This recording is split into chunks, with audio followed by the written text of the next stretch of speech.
নমস্কার, আপনারা দেখছেন আমার ছোট্ট YouTube channel voice of Anirban. সঙ্গে আমি আপনাদের আপনজন অনির্বাণ চৌধুরী।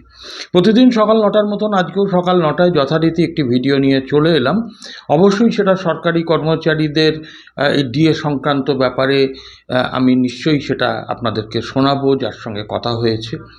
তবে সর্বপ্রথমে আজকের এই ভিডিওতে আমি আমার সমস্ত দর্শক, শ্রোতা এবং সাবস্ক্রাইবারদের কাছে, বা যারা আজকে আমার এই ভিডিও প্রথম দেখছেন, সবাইয়ের কাছে আমি নতমস্তকে আমি কৃতজ্ঞতা জানাচ্ছি।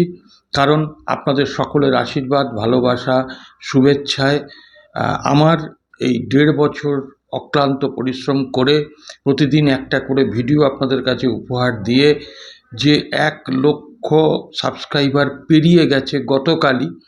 আমি যেহেতু দিনে একটা করে ভিডিও করি, তাই আমি আজকের এই সকালের ভিডিওতে আপনাদের কাছে, প্রত্যেকের কাছে আমি কৃতজ্ঞতা স্বীকার করছি, আপনাদের প্রণাম জানাচ্ছি, আমার সমবয়স্কদের শুভেচ্ছা, ছোটদের ভালোবাসা জানাচ্ছি।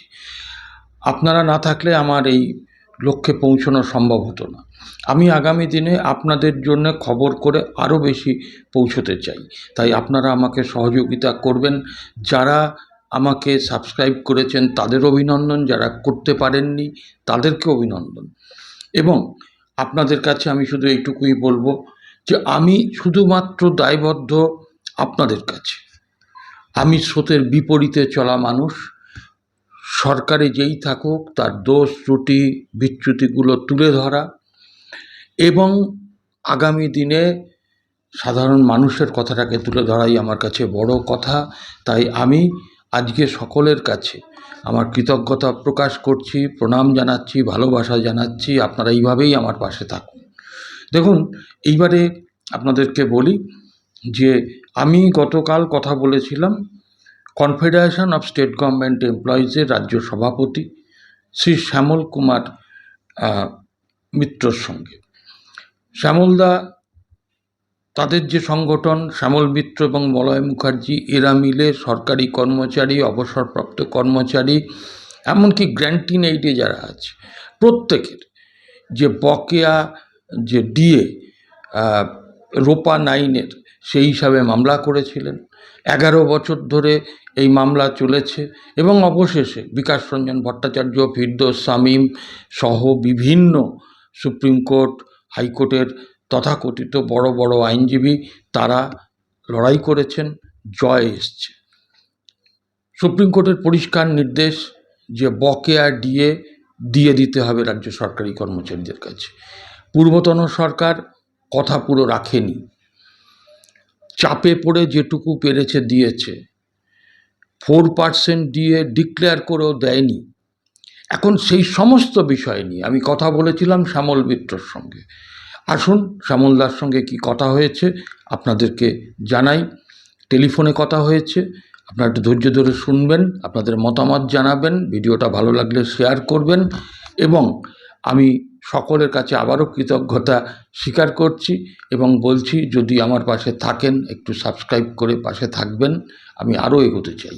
আসুন কথা না বাড়িয়ে শ্যামল কুমার মিত্র কী বলেছেন, এবং এটা আপামর সরকারি কর্মচারী, পেনশনার, গ্র্যান্টিন এইডের অর্থাৎ মাস্টারমশাই থেকে কর্পোরেশন ইত্যাদি পঞ্চায়েত সকল কর্মচারীদের কথা।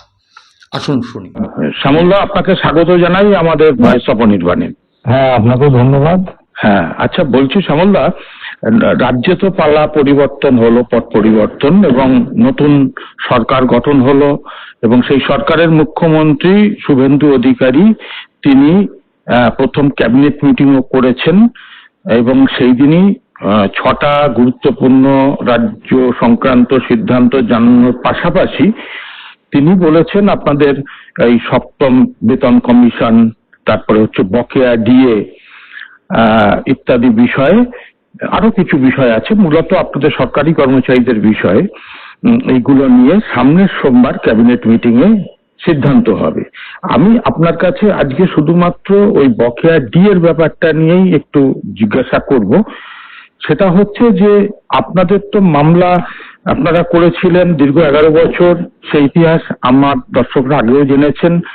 আমার শুধু আপনাদের কাছে জিজ্ঞাসা যে এই যে সুপ্রিম কোর্ট থেকে রায় দিয়েছিল তাতে বর্তমান যে রাজ্য সরকার, তাদের তো এখন কাজ হচ্ছে সেই রায়টাকে ইমপ্লিমেন্ট করা, যেটা পূর্ববর্তী সরকার সম্পূর্ণ করেনি।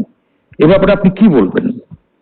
দেখুন, ডিএর দুটো বিষয় আছে। একটা যেটা আপনি বলেছেন, রোপা 2009-এর হুম যে মামলা আমরা করেছিলাম, confederation of state government employees and others versus state of West Bengal, হুম সেই মামলায় সুপ্রিম রায় 5ই ফেব্রুয়ারি 2024-এ বেরিয়ে গেছে। হুম। তাতে অত্যন্ত সুনির্দিষ্টভাবে, সময়ভিত্তিকভাবে এই রায় দেওয়া হয়েছে এবং রায়টা রূপায়ণ করা নজরদারির জন্য সুপ্রিম কোর্ট নিজেই মাননীয় ইন্দু মালহোত্রার নেতৃত্বে একটা কমিটি করে দিয়েছেন। হুম তা সেই রায়টা কার্যকর করা পূর্বতন সরকার শুরু করেছিলেন, হুম কিন্তু তার মধ্যে অনেক প্রশ্ন ছিল, বিভ্রান্তি ছিল, কিন্তু তারপরেও রায়টা কার্যকর করা শুরু করেছিলেন। তারপর সেই সরকার চলে গেছেন, হুম। এখন নতুন সরকার এসেছেন, তারা বাকিটা রূপায়ণ করবেন। হুম। অর্থাৎ এই রায় এপ্রিল 2008 থেকে ডিসেম্বর 2019 পর্যন্ত হুম। একেবারে বোর্ড, কর্পোরেশন, পঞ্চায়েত, পুরসভা,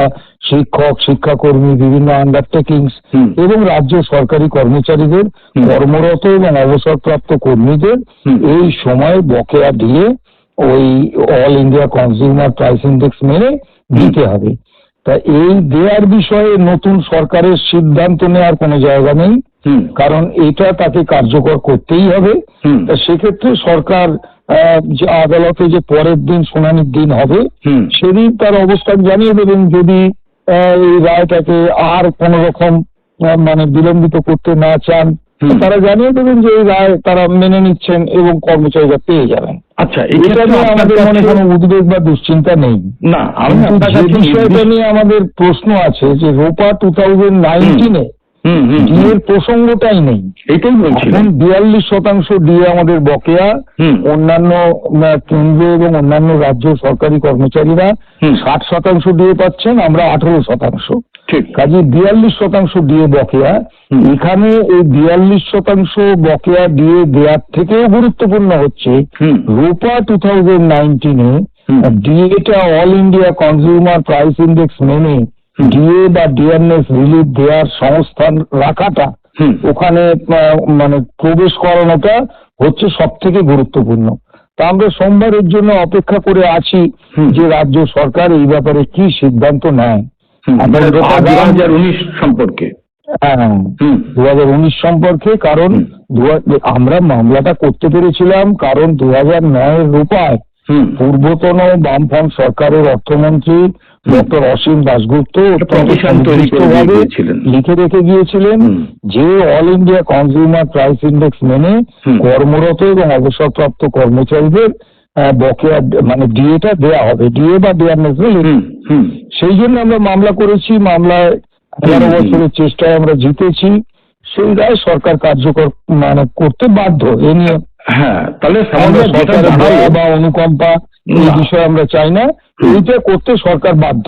হ্যাঁ, আর এটা দ্বিতীয় করতে যে বাধ্য বিষয়টা, এবং 2019-এর ব্যাপারটা সরকারের করা উচিত বলে আপনারা মনে করেন। সরকার যে প্রতিশ্রুতি দিয়েছেন যে সমস্ত ডিএ মিটিয়ে দেবেন, DA all India consumer price index মেনে দেবেন, হুম। তার প্রথম ধাপ হচ্ছে যে রোপা 2019-এ হুম। একদম সুনির্দিষ্টভাবে ডক্টর অসীম দাশগুপ্ত যেভাবে রোপা 2009-এ রেখে গিয়েছিলেন, হুম। সেই রকম সংস্থান ওই রোপা 2019-এ ঢোকানো।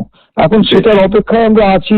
আচ্ছা, আরেকটা কথা আপনাকে জিজ্ঞাসা করি। বৈঠক হবে, আরেকটা সিদ্ধান্ত কথা হবে। আপনাকে একটু জিজ্ঞাসা করি যে এই যে 4% ডিএ যেটা পূর্বতন সরকারের মুখ্যমন্ত্রী ঘোষণা করেছিলেন, সেইটা কি আপনারা আশা করেন যে এই সরকার সেটা দেবে? দেখুন, এই সরকার তো সমস্ত ডিএটাই দিয়ে দেবে বলছে। না, এই 4% যেটা তৎকালীন মুখ্যমন্ত্রী ঘোষণা তার মধ্যে করেছিলেন। 4%টাও পড়ে যাচ্ছে। আচ্ছা।